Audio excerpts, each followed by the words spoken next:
जय हिंद प्यारे बच्चों, सुप्रभात सभी को। प्यारे बच्चों, थर्ड सेमेस्टर में जो टीचिंग आप सबकी लगी हुई है उसमें लेसन प्लान बनाना आप लोगों के लिए कठिन कार्य हो रहा है। इसलिए मैं आप लोगों के सामने लेसन प्लान लेकर के आया हूँ अर्थशास्त्र का, जिसकी सहायता से आप सब लेसन प्लान बना सकते हैं। ठीक है, तो ये अर्थशास्त्र में पाठ्य योजना 2 है और जैसे पाठ्य योजना 1 मैंने आप लोगों को बताया था, ठीक उसी प्रकार से 2 भी देखिए, जिसमें सबसे पहले आप लोग विद्यालय का नाम लिखेंगे, कक्षा जिस कक्षा में आप टीचिंग करने जा रहे हैं वो क्लास लिखेंगे, इसमें मैंने 9th का लिया हुआ है। विषय आप अर्थशास्त्र, कालांश, चौथी घंटी आपकी लगी हुई है, चतुर्थ लिखेंगे यहाँ पर।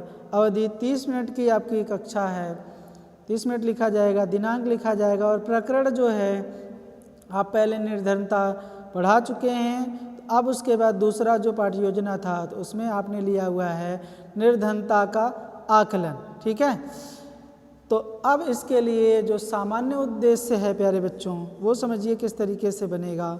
तो सामान्य उद्देश्य के लिए मैंने बता रखा है आप लोगों को कि सामान्य उद्देश्य जो बनेगा प्यारे बच्चों वो विषय से संबंधित बनता है। ठीक है, तो विषय क्या है आपका? अर्थशास्त्र। जो भी सामान्य उद्देश्य बनेगा वो अर्थशास्त्र से संबंधित बनेगा। तो पहला है, या फिर आप क्या कर सकते हैं कि जैसे पहले आपने बना रखा है तो आप ये 4-6 आप सामान्य उद्देश्य लिख सकते हैं। इसके पहले मैंने आप लोगों को अर्थशास्त्र विषय में लगभग 11-12 सामान्य उद्देश्य बताए हुए हैं। ठीक है, तो पहला जो सामान्य उद्देश्य है विद्यार्थियों में अर्थशास्त्र विषय के प्रति रुचि जागृत करना। दूसरा है विद्यार्थियों में अर्थशास्त्र विषय में कल्पना शक्ति का विकास करना। तीसरा है विद्यार्थियों की अर्थशास्त्र विषय में तर्क शक्ति का विकास करना। चौथा है विद्यार्थियों को अर्थव्यवस्था की समस्या एवं यहाँ पे लिख सकते हैं कि अर्थव्यवस्था में आए घटकों की समस्याओं के बारे में अवगत कराना। ठीक है, तो आप सिंपल रूप में जो लिखा हुआ है उसको भी लिख सकते हैं, या फिर आप घटक भी अगर लिख रहे हैं उसमें भी समस्या आ रही है तो उससे भी अवगत कराना। विद्यार्थियों के अर्थशास्त्र विषय संबंधी शब्दावली का विकास करना। और नेक्स्ट है विद्यार्थियों को अर्थशास्त्र विषय के क्षेत्रों से अवगत उनको कराना। ये सामान्य उद्देश्य में प्यारे बच्चों आप लोग लिखेंगे, तो इस तरीके से आप लिखेंगे। उसके पश्चात प्यारे बच्चों हम लोग अपनी फाइल पे लिखते हैं विशिष्ट उद्देश्य। विशिष्ट उद्देश्य में पहले आप लोग ज्ञानात्मक स्तर पर या ज्ञानात्मक उद्देश्य लिखते हैं, जिसमें आप लिखते हैं कि विद्यार्थी निर्धनता आकलन के बारे में जान सकेगा। दूसरा, विद्यार्थी निर्धनता आकलन के प्रकार बता सकेंगे। तीसरा है विद्यार्थी ग्रामीण व शहरी क्षेत्र में निर्धनता स्तर रेखा का प्रत्यास्मरण कर सकेंगे। ठीक है, उसके पश्चात बोधात्मक उद्देश्य में हम आएंगे, तो यहाँ पर लिखा हुआ है छात्र निर्धनता आकलन या मापन की व्याख्या कर सकेंगे। ठीक है, असेसमेंट या मेजरमेंट ये दोनों करना बच्चों को आ जाएगा। ठीक है, दूसरा है विद्यार्थी ग्रामीण व नगरीय निर्धनता में अंतर कर सकेंगे। अंतर देखिएगा 2 चीज़ों में होता है, तो बच्चे दोनों चीज़ों में अंतर कर सकेंगे कि ग्रामीण में और शहर में निर्धन में अंतर कर लेंगे। ठीक है, तो उसके पश्चात है विद्यार्थी निर्धनता मापन विधि की सूची बना सकेंगे, उसका लिस्ट बना सकेंगे। ठीक है, ये बच्चों में प्रयोगात्मक उद्देश्य क्या होगा, तो छात्र अपने आस पड़ोस में निर्धनता का आकलन करेगा। ठीक, और छात्र अपने घर की आर्थिक स्थिति को सुधारेगा, छात्र अच्छे वेतन वाला काम करेगा।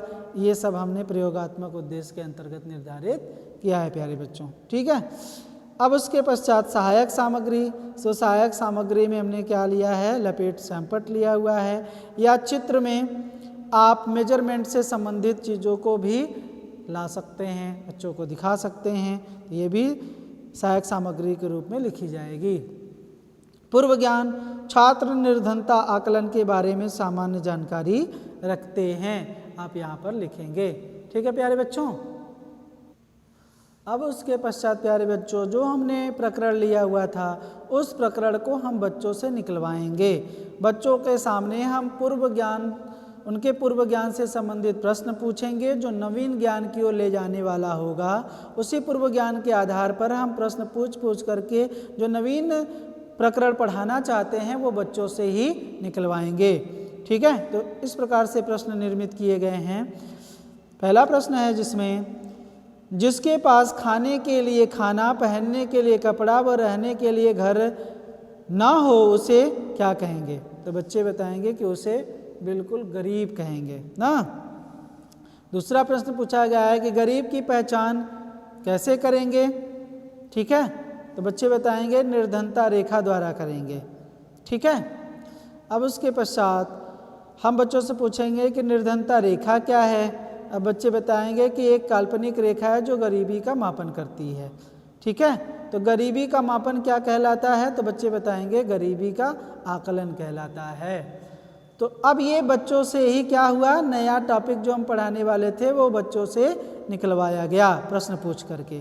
तो अब जब निकल गया तो हम उद्देश्य कथन करेंगे और ये लिखा जाएगा आपकी फाइल में कि बच्चों आज हम लोग निर्धनता आकलन नामक विषय पर अध्ययन करेंगे। ठीक है, इस तरीके से उद्देश्य कथन किया जाएगा। अब उसके पश्चात प्यारे बच्चों प्रस्तुतिकरण। तो प्रस्तुतिकरण के लिए ये कॉलम बनते हैं जिसमें पहला शिक्षण बिंदु, छात्राध्यापिका कथन, छात्र कथन, शिक्षण विधि और सहायक सामग्री लिखी जाती है। शिक्षण बिंदु में जो हम पहले पढ़ाना चाहते हैं उसको लिखते हैं। ठीक है, तो ये स्पष्टीकरण या व्याख्यान देने से पहले प्यारे बच्चों हम बच्चों के ऐसा प्रश्न पूछते हैं जो पाठ को आगे या गति प्रदान करने में सहायक हो, पाठ को विकास करने में सहायक हो। तो इसलिए हम बच्चों से विकासात्मक प्रश्न यहाँ पर पूछते हैं। ठीक है, तो बच्चों से हमने पूछा निर्धनता के आकलन से आप क्या समझते हैं? बच्चे बता लेते हैं तो भी ठीक है, नहीं बता पाते हैं तो भी ठीक है। ठीक है, अगर थोड़ा बहुत जानते हैं तो वो बताएंगे, नहीं जानते हैं तो वो मौन हो जाएंगे। ठीक, विधि कौन सी है? तो प्रश्नोत्तर विधि है। अब नहीं बता पा रहे हैं बच्चे तो अब हम क्या करेंगे, निर्धनता आकलन का अर्थ बच्चों को बताएंगे व्याख्यान के द्वारा। आप और भी विधि अपना सकते हैं, जैसे व्याख्यान विधि है तो आप यहाँ पर किसी उदाहरण के माध्यम से भी बता सकते हैं तो उदाहरण विधि हो जाएगा। ठीक है, या फिर आप कहानी विधि से बताना चाहते हैं, कहानी सुना करके, तो यहाँ पे कहानी विधि हो जाएगी। तो आप तमाम जो विधियाँ होती हैं उन विधियों के सहायता से भी बच्चों को बता सकते हैं। तो व्याख्यान विधि है, तो चलते हैं देखते हैं व्याख्यान विधि में क्या लिखा गया है, क्या बच्चों को बताना है। तो किसी व्यक्ति को निर्धन तब माना जाता है जब उसकी आय या उपभोग स्तर किसी ऐसे न्यूनतम स्तर से नीचे गिर जाए जो एक दिए हुए समूह की मूल ज़रूरतों को पूरा करने के लिए जरूरी है। इसी स्तर का निर्धारण निर्धनता आकलन कहलाता है। ठीक है प्यारे बच्चों, जब ये व्याख्या दे रहे हैं तो छात्र कॉलम में क्या लिखेंगे? छात्र ध्यानपूर्वक सुनेंगे। और शिक्षण विधि क्या होगी आपके प्यारे बच्चों? तो व्याख्यान विधि होगी। सहायक सामग्री अगर कुछ आप प्रयोग कर रहे हैं तो यहाँ पर सहायक सामग्री आप दिखा सकते हैं, चिपका सकते हैं, यहाँ पर प्रयोग कर सकते हैं प्यारे बच्चों। ठीक है, अब उसके पश्चात प्यारे बच्चों उस व्याख्या को कंटिन्यू करेंगे और हम बताएंगे कि इस स्तर का निर्धारण 2 आधारों पर किया जाता है। अब बच्चों को बताएंगे।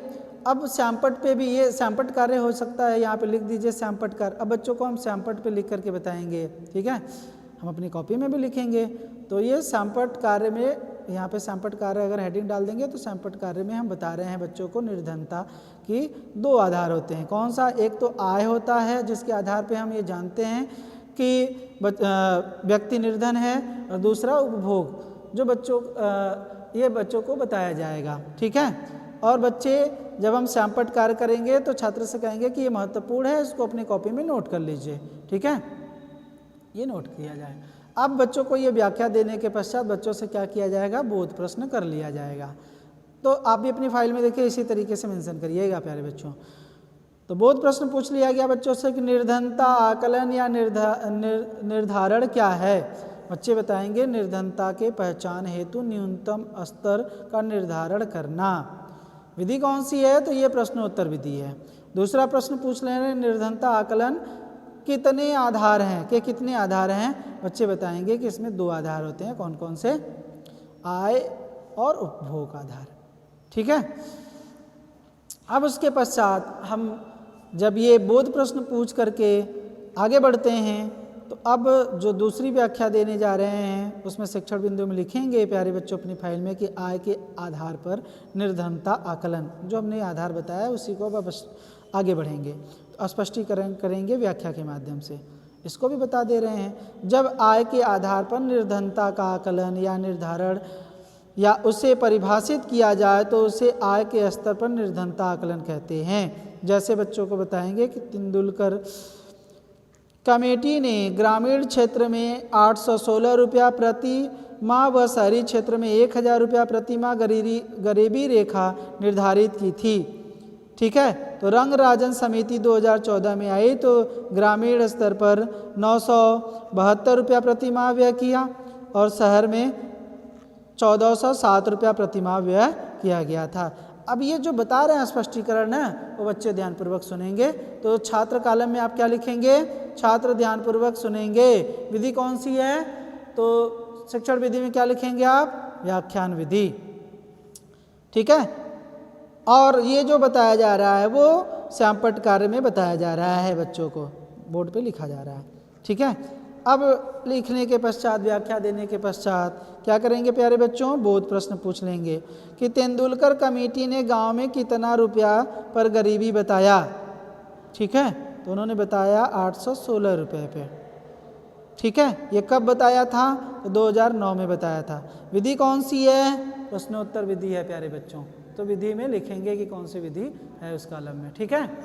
आगे बढ़ते हैं फिर उसी क्रम में।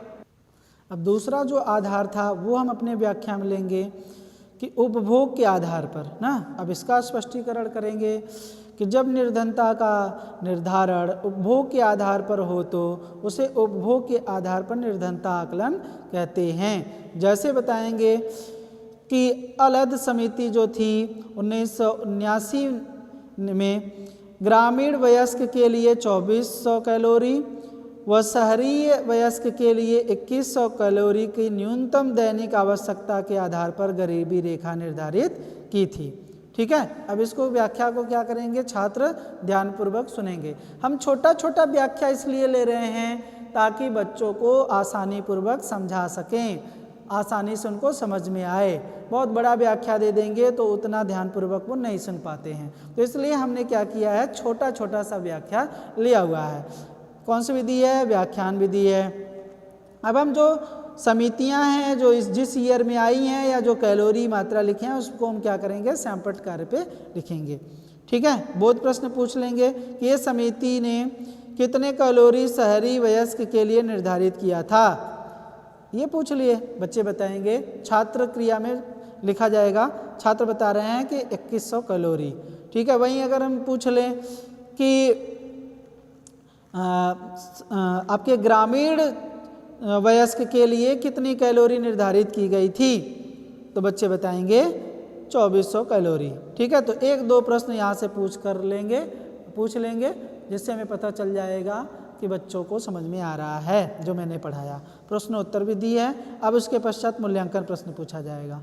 ठीक है। तो मूल्यांकन प्रश्न प्यारे बच्चों पूरा जो जितना पढ़ाया गया व्याख्या उन सभी से संबंधित हम प्रश्न पूछेंगे मूल्यांकन में।